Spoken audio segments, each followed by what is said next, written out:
Hey Fixers, and welcome to this video from my most preferred place in my hometown Stuttgart. So it's a lovely place in the forest, and I'm usually going for a walk in this forest. And in today's video I want to address a very interesting topic. It's so interesting for many coders. Actually, if I record some videos on YouTube, then these types of videos attract the most views. So I thought, okay, there will be an interest about this topic, so I will talk about this topic. So my name is Christian Meyer. I'm the founder of Freelancer.com, which is a scalable education company in the Python and freelancing space online. And in this video I want to address how to earn passive income as a programmer. And I have brainstormed the different ways of earning passive income, and there are 6 different ways to earn passive income. In my opinion, 6 practical ways. Of course, there are a lot more ways, but I think there are 6 broad categories to earn passive income. I'm earning passive income in basically all of those areas, apart from one area, because I think it's overrated, this one area. So let's dive into the 6 different categories, and I will just explain how they work and if they are promising for you as a coder as I go along. And I think so. Before I dive into the categories, let me quickly tell you one thing. All of those categories are related to business income. So first of all, you need to have a business before you can create these passive income forms. With one exception, and this is the last one, it's like investing. So you need to either invest or you need to have a business. And but all of them, I mean, even investing is related to business income. So all the income sources basically are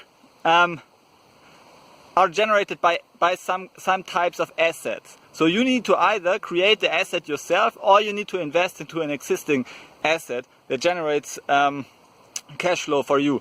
And so therefore, I mean, you build the assets. By definition, if the asset generates some cash flow, then it has a value, and then it has also a monetary value. And usually you can buy or sell these assets as well that generate the money. So for example, if you invest in Apple, so if you would buy the whole Apple company, then you would have the right to earn all the money generated by the Apple company, of course. So you could just pay dividends to yourself. You have the controlling rights. You are the shareholder of the Apple company, so therefore you get all the money. You get the passive income. So all of those incomes are business related income, and you can either create your own assets by investing your energy or time into the creation process, or you can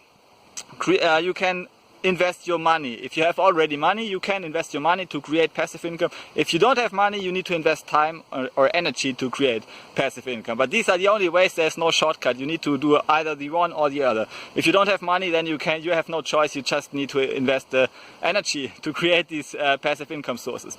Okay, so the first source of passive income is affiliate income. This is very popular in passive income circles in the web.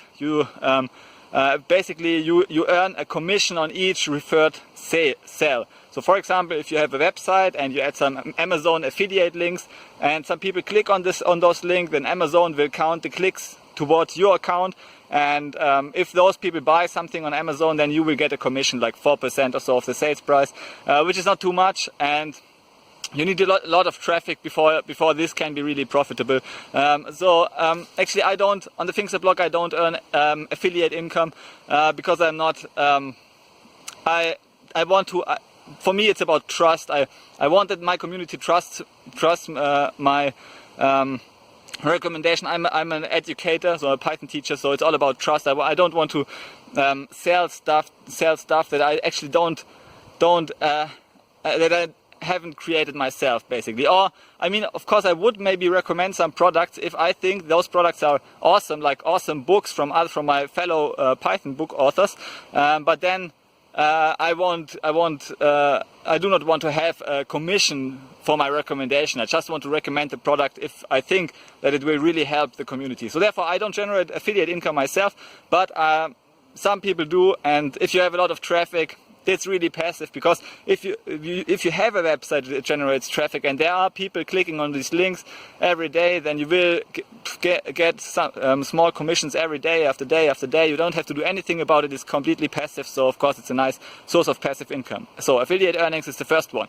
The second one is ads. So if you have the same website, which I just talked about, that has some affiliate links on it where you recommend products and people actually buy the products and you get commissions paid for it, then you can also include some ads. For example, you can use the Google ad network or other ad networks that pay or other networks that pay better money, and then this will just create your passive, increase your passive income stream. So for example, one model many people follow is to create a blog content to attract organic visitors via Google search or so, and then you have some advertisements running on your blog, and you also have affiliate links on your blog, and you generate like passive income. But you need to have a lot of traffic. You need to have, like, say, I'll just throw in some numbers. You need to have like 100,000 visitors to earn maybe $1,000 per month or so in both affiliate and ads. There are some niches where you can earn more, some niches you will earn less. It's just some random numbers. It can be like 10x more, it can be 10x less, but so maybe you can start thinking about this number. Okay, so affiliate and advertising income is like two sources of passive income. Another source is to sell ebooks. So this is more attractive because now you earn actually more on each sale. You create your own ebook, so you need to spend time once, and then you sell it on Amazon as a Kindle ebook. You sell it maybe as an Audible audiobook. You sell it on your own website as a downloadable PDF and so on. So you can sell it on different channels and distribution channels, create your own ebook. Maybe you can even write with a publisher, then they will do marketing. They already have marketing machines, so you will sell some products. So you invest time once and then you get paid month after month after month after month. But over time, the income of course will decay. And this is the same for all sources of income. So for all businesses, if you don't do anything about a business, say you are the owner of Apple and you don't do anything, so you don't create any new product, you don't improve your asset, your business, then over time, maybe in a decade, maybe earlier, maybe in 2 decades, your business is gone. So you will have lost 90%, 99% of your passive income stream. So all these income streams require some restructuring and some continuous improvements. But of course, it's usually less work to keep the flow running than it is to create new sources of income. So if you trade your time for money, it's usually more effort, of course, if you already have the passive income stream. So it's just keeping it running is not very difficult usually for many sources of passive income.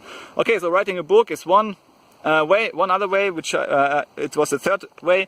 Now the fourth way is to create online courses that you can place on Udemy, for example, or other course platforms, even on your own site, and sell the courses. I mean, this can be a very attractive way of earning money these days, and it also earns money passively. You invest time once, or you invest money once and buy the course from, say you go to Upwork, to a freelancing platform, you hire an expert in the niche, and you pay him $1,000 to create an online course, and then you just load the online course to Udemy. Then you have to pay money. So again, you see the trade-off. You either have to pay money or you have to pay effort and skill to create an asset that pays you passively over time.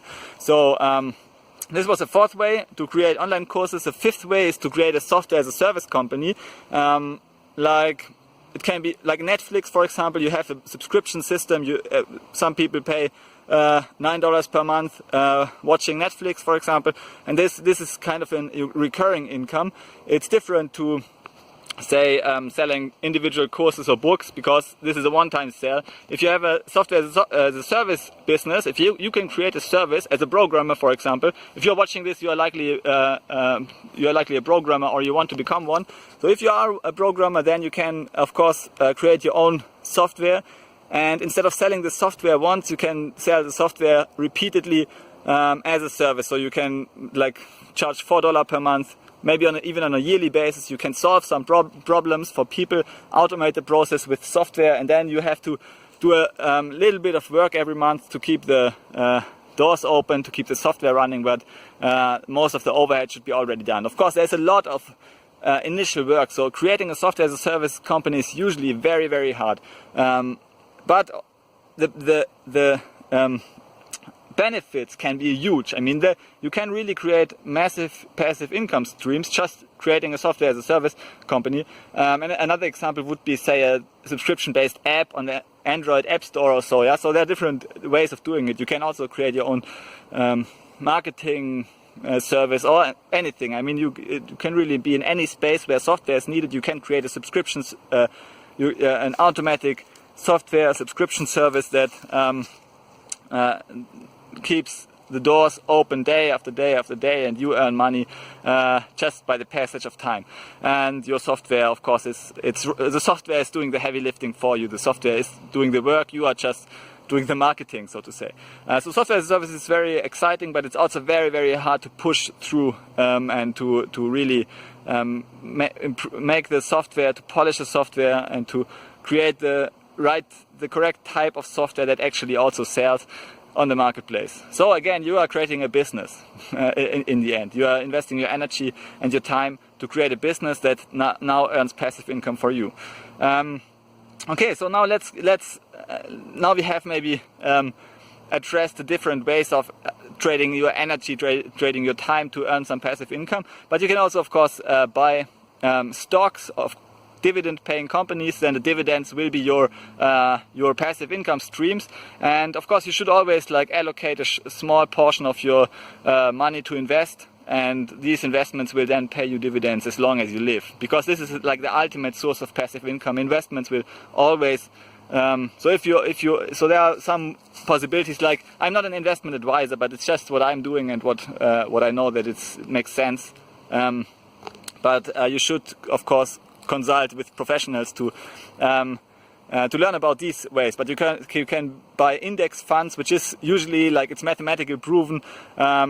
If you're interested in the proof, then let me know in the comment, and then I will maybe give you the mathematical proof. You can mathematically prove that just buying index funds of broad indices, just being a passive investor, don't trade anything, just buy the index fund month in, month out. It's the best way of investing. You will outperform 80% of the investors. So your expected returns are maximal if you are just doing this. And if you cannot spend your full time selecting individual investments. Okay, so just buy, for example, an index fund, and this will then pay you passive income for life, basically. Another way, of course, is real estate. I don't have any experience with real estate myself. I don't want to have the hassle and renting stuff out and doing all the dirty work. It's not my style. But of course, I know people that have their real estate and that they collect the rent every month, month after month, and just the passage of time will give them some income. Of course, it's also an asset. Having a house, having an ownership interest in a company, which is a stock. This means that you partially or completely own an asset, and this asset earns you some passive income. Okay, so that's it. These are the 6 main sources of passive income. So you have seen you need to have either time or money, and a good way of earning money and earning the time to do these investments, to create scalable and passive income systems, is to actually start out as a Python freelancer, to sell your services on the marketplace, and then over time gradually shift your resources, which is your effort and your money and your time, into more and more scalable ventures, so that over time you will replace your active income by passive income. And you can do this. An excellent way of doing this is to become a freelance developer on Upwork or on Fiverr. If you know Thinkster, you know that this is one of the recommended ways of from us, by us, that we actually also did ourselves. So we earn income on freelancing platforms. We have earned more income on a percentage-wise as freelance developers, but now more and more we shift towards more scalable products and educational material. So this is an excellent way starting as a freelance developer, because you will be getting paid to learn. to learn to code. So even if you are a beginner, you can already do some small freelancing gigs. You can learn on the way and build this well-rounded skill set that only practitioners have. If you are interested in this, then check out my Python Freelancer course. I will give a link in the description below. If you just want to maybe dive one step deeper into it and not fully commit into freelancing, then you can check out my free webinar, how to build your high income skill Python. There's also a link in the description below. Okay, thanks for watching this video and see you in the next video. Bye.